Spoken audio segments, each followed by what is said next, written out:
Everybody home? Come in. Hey, Good morning. we got projects for you. Projects. Hey everybody, this is Aaron Morris, Hi. Luthier extraordinaire. Come in the house. I got basket cases for us. That's great. Well, hey everybody, it's your old buddy Michael Reno back with you here.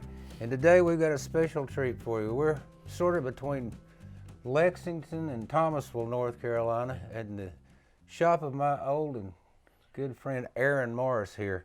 And we've brought him a basket case to work on today. A friend of mine, a great storyteller from Pennsylvania, Megan Hicks.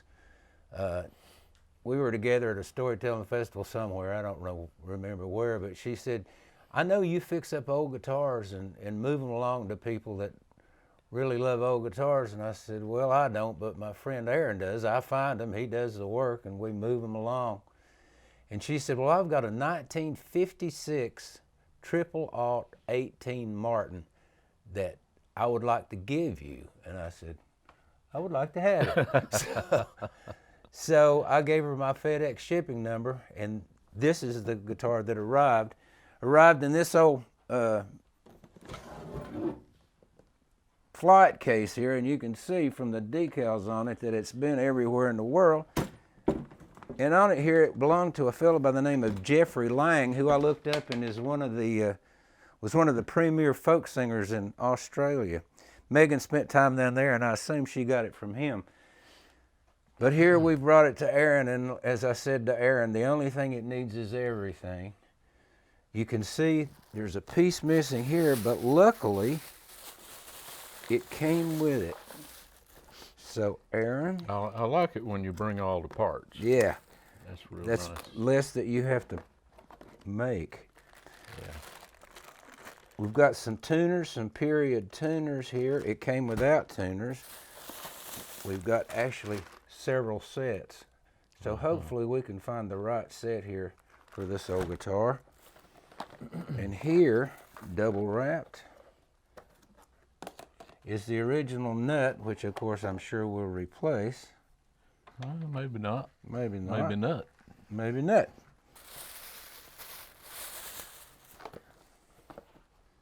And here is the original bridge, Brazilian rosewood bridge. And here is what I think is the closest set of tuners we're going to find. Oh, yeah. A 1956, as you know, had those metal buttons like that. They're both Grovers. The shape on the bottom of the tuner maybe is not the right shape. They were more round. But that's a period tuner. They're in really good shape, so I think maybe that's the set we'll go with there, and we'll determine All right. what you think. So Lots of there's what I've options. brought with you to work with. That piece was in there, and it started to come out, so I just, instead of letting it break, Yeah.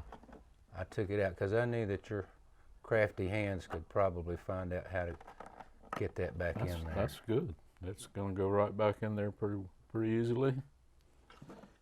Looks like someone shaved the bridge down. Well, you knew it probably needed a neck set, so the way to do that was lower it back there, right? Yeah, a lot of times people will thin the bridge down in order to increase the playing angle or decrease. You know, we've talked about it before, but I've got a 1963 D21, the first guitar that my parents bought me. Yeah. And before they figured out that you could take the necks out of these guitars and reset the angle in it, there was no such thing as a neck set. So I sent it back to Martin because it just didn't play right from the first day. The action was too high. I sent it back to Martin, and when it came back, that's exactly what they'd done. They'd Shaved just it taken down. the bridge off and made it flatter in order to make it lower. And it stayed like that until John Arnold refurbished it about 10 or 15 years ago. Right. Yeah, a lot of times, well, Gibson, they'd go ahead and set the neck and then fit the bridge to whatever the neck angle was. Yeah. That's interesting. I like to do it the other way around myself. Yeah, I see that. Yeah. So probably Very good. you're going to take the neck out of it and reset it. And Yeah, I think the first thing to do would be to get the body back together good. Decide on what the bridge, whether you want a new bridge or go back with that compromised bridge. What do you think? I don't know that it makes a lot of difference to the value of the guitar. It's Yeah, not a since showpiece yeah. to begin with, so I think probably just recreating the bridge. Yeah, the front of it's still the same original thickness. It's just the back. Mm-hmm. So anyway, get all that back together. Get it stabilized, right. And then pull the neck. Explain how you pull the neck out of one of these guitars. Well, the first thing you do is take that fret out, and someone's already beat us to it on there. Actually, maybe that's the second thing. What I do, I heat this thing up on my hot plate, and I'll protect the top of the guitar, and then put that on there. That's about 400 degrees or something like that. And what that does, it softens the glue under the tongue of the fingerboard. And these guitars were put together with hide glue, Hide right? glue, yeah. Animal glue. Yeah, and typically hide glue will come apart around 140, 150 degrees, something like that. Anyway, get that loose, and then start working a knife under there, and so you can get that loose from the top. But when you do that, you have to pay attention to the grain in the top. Maybe you can see it. Typically one side of the top is lighter and one side is darker. And if you're looking from that angle, I think, are you seeing this side being darker? Yeah. Well, that means that the grain, the run out angle of the grain is coming up that way. So you're looking at the end grain in this side. Right. And this was originally one piece of wood that was book matched. Yeah. Right. So this side matches that. Is this the sister? The grain's going this way in that one and this way in that one. Okay. So when you take the bridge off or the tongue of the fingerboard, you don't want to go against the angle of the grain, because you can get underneath it and it'll pop the grain loose. So on this side, I would work like that, and on this side, I would work like that. And I've learned that from experience. Right. The hard way. Yeah. And vice versa on this, you'd work like that and work like that. Right. Okay, so we've got this loose now. Okay. And then you drill a hole, small hole, 1/16 down in through there, and what that does, it gives you access to the dovetail joint. I could show you one. Yeah.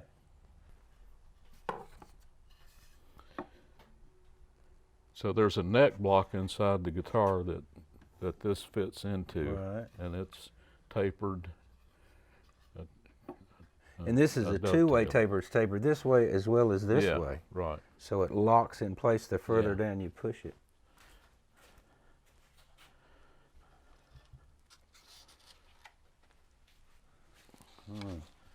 That's one in a new guitar, if you can That see you're that. building. Yeah. So the neck, can you hold that? Yeah. This is the neck block. So that neck's going to fit down this into that cavity. Right. Okay. Yeah. So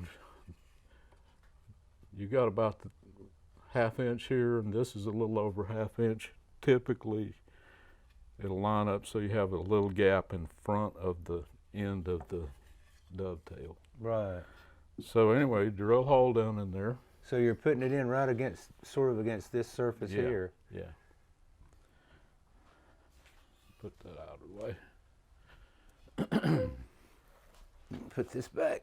You got it?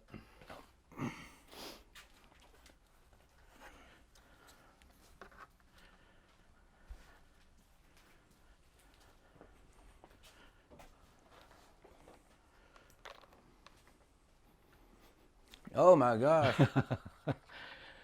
I've gone through, I used to use a pressure cooker and Yeah. I've seen various a lot of other guys use pressure things, cookers. and I've yeah. settled on this guy. You can clean your shower with it too if you want. But, This after- makes steam. yeah, you can plug that in with a little water, and oops. I put a little bit of meat tenderizer in there, MSG. Yeah, what does that do? And that breaks down the protein in the hide glue. Because it is made from animal. Yeah. Yeah. Just a little bit. And then with your hole in there, you stick that down in there. This is a needle. Yeah. Oh, just like a hypodermic needle. I could go ahead and drill a hole there. That's all right. No? Eh, No. let me do it now. And then while that's down in the hole, I will hit the button and shoot the steam down in there as much as I need to. And I'll have my air compressor on with an air hose and blow the steam and the moisture away from here while I'm doing that, because it's going to And that keeps it from billow out. and- bubbling this lacquer finish on the top. Yeah, if you let that stay on there, it'll get milky looking and make Right. it blush. Anyway, you do that for 2 or 3 minutes, and then Then that. hold the guitar like this and work on it until you can get a little movement in the neck, and then keep doing it. And you might have to do that 4, 5, 6 times. Sometimes, if the neck's already been out one time, it'll come out easier the second time, unless they put it in with epoxy, which I've run into. But anyway, then once you get the feel of it and you know the neck's going to come out without a whole lot of heavy force, you don't want to break the heel of the neck, you know. Yeah, because the grain of this is running this way and it'll crack right across that That's right. That's right. foot part of You it. can't there. put pressure on that part. And I've I've made everybody's got their own way of doing things, and this works for me. I made this block that I put over here.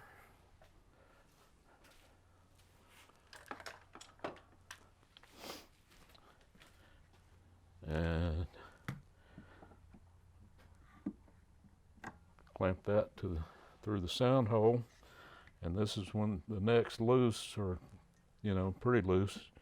Put that on the heel of the neck And the block. and start putting So you're- pressure on it. What you're doing is lifting this. And you, of course you've got clearance here for it to come up. yeah, you got a hole right there. So you do that a few times until So it everything- either wants to come out or it doesn't. You might have to go back and put more steam in it or whatever. But here again, I'll work on it sideways and until you get that nice last little clamp, and it boom, pops right out.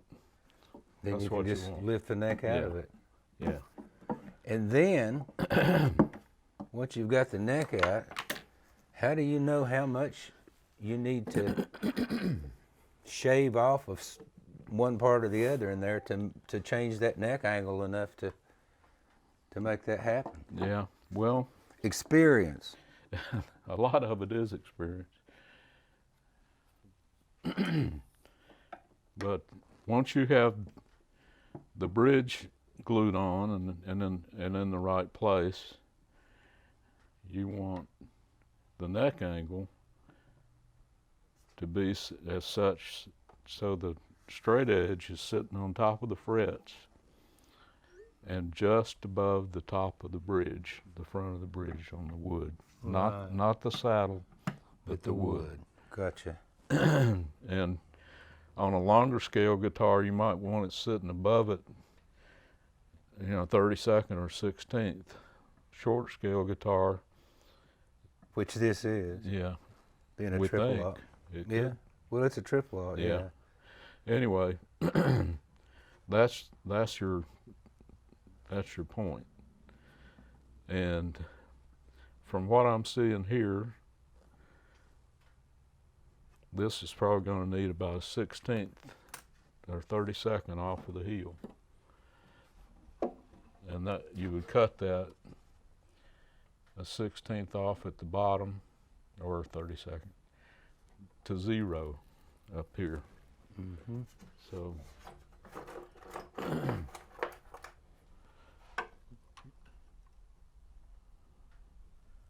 it'd be about like that. That's getting down thin as frog hair right there, son. Yeah. But it doesn't Now, need much because of right. this whole length here. Now, if it needs a whole lot, then you'll have to cut it with a chisel. If it doesn't need a whole lot, you can do it with sandpaper.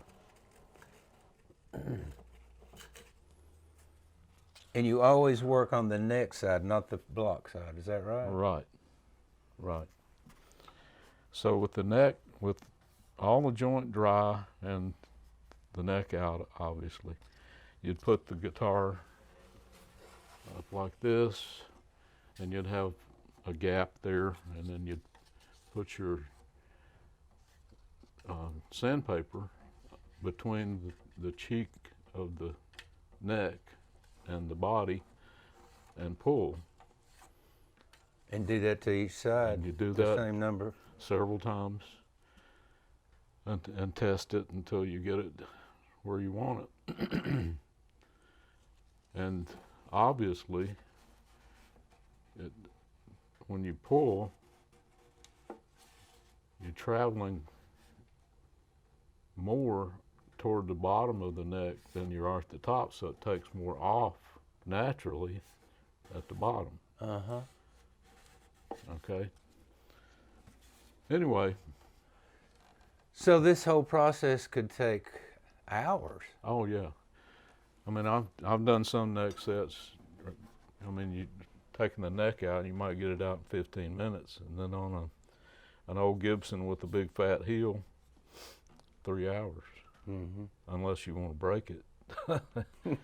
You don't want to do that.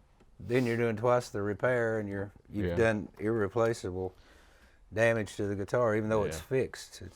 And then once that's out and fitted,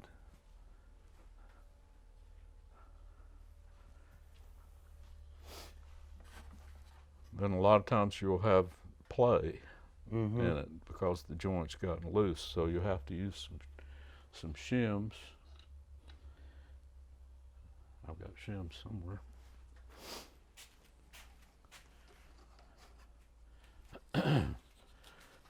And I'll just cut them out of some thin veneer, just a little piece, Gosh, that's thin as a hair.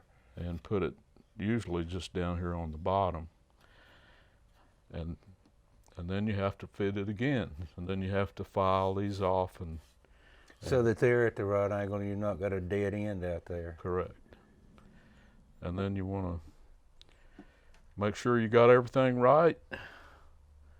And some people actually glue the neck back in, clamp it back in and test it. I know some luthiers who are good enough that they get such a tight fit they can string it up. You know who I'm talking about. I do. But then once you get it ready, I'll heat this up. And how do you heat it? Like the way I do mine, some people do it with a heat lamp. Everybody's got their own way, you know, and Yeah. nobody's right or wrong necessarily. Well, they are. Oh, I'm familiar with Could be wrong. these. All of That's us in it. our 70s are familiar with those.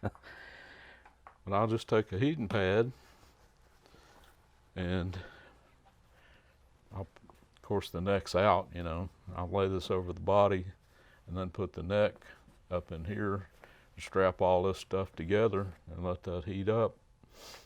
And while that's heating up, I'll heat my hide glue up. So you're not putting hide glue onto cold wood and it's causing the hide glue to harden quickly. It'll gel immediately on cold surfaces, yeah. Mm-hmm. And once it's gelled.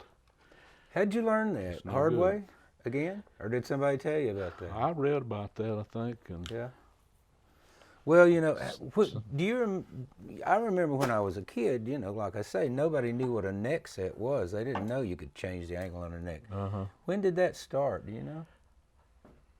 Probably back in the 60s or 50s or 60s, but back then a lot of people would take this fret out and cut it off right there down to the neck. Well, you know, you repaired a 1937 double aught 18. For me, that would have been done that same way. That was loose. And they take this part off, then they have access to the neck joint, and then they would steam it out or however and get it out. I've seen people or pictures of like taking a kitchen knife and putting it down in that cavity and with some water in it and heating it with a blowtorch to to warm it up. And you know, if it works. Well, you know, there's a learning curve to everything, isn't there? Yes, sir. And before the internet, there was very little way for you to know who in the next state was doing anything, much less in the world. Yeah. You know, now, of course, what we're doing here, this isn't the only video on how to get the neck out of a Martin guitar, but it's his way, and there are all kind of ways, as Aaron says. Well, and to answer your question, I did look up some videos when I first got started. There weren't too many back in the 90s, but one I found was a guy taking the neck out, and he steamed and did the process that I talked about, taking the fret out, drilling the hole, steaming it out, and then he took the guitar and turned it over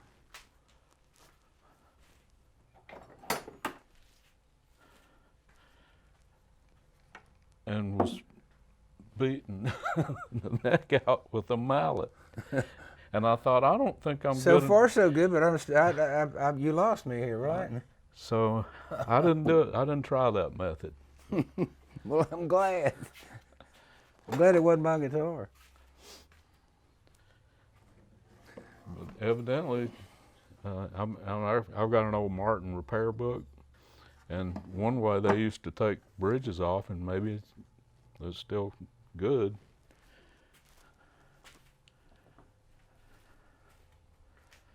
They'd take a chisel and pop it. Just till it just popped loose. Yeah. I bet it took a lot of spruce with it sometime too. You know, we did a video of Jack Lawrence. You know, he's got Doc Watson's old D18. Right. And when Doc gave him that guitar, the bridge had been off of it probably that way so many times that the bridge was sitting, there was no spruce here at all. It was glued right to the bridge plate. So somebody had done that same thing evidently several times to Doc's old guitar. Mm-hmm. Yeah, these old things demand a lot of respect, whether they've been compromised or not. And I try to maintain the integrity as much as I can. And like I say, I don't know everything, and I have to lean on people and stand on other people's shoulders to do this stuff too. And luckily, most luthiers are pretty open and want to share with you. Well, you know, the thing that I'm sure you're very aware of is if you're good at this, you've got so much work you can't do it all anyway, so why try to keep it all, right? True. Why not share? And again, we all, those of us who are doing what we're doing here today, trying to put this guitar back in the hands of somebody that's been waiting their whole life to get a guitar like this. These guitars will outlast all of us. Oh yeah, we're just caretakers. That's it. That's all we're I doing. mean, we hear it all the time. Well, there you go.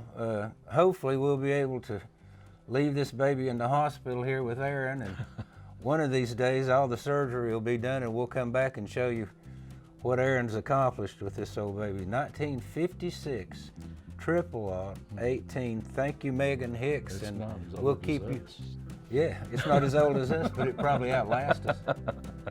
Thanks, Megan Hicks, though, for donating this guitar for Aaron and me to see what we can do with it and pass it on to generations down the line. Your old buddy Michael Reno. Here we are. See you next time, and hopefully we'll show you what's happened to this old guitar.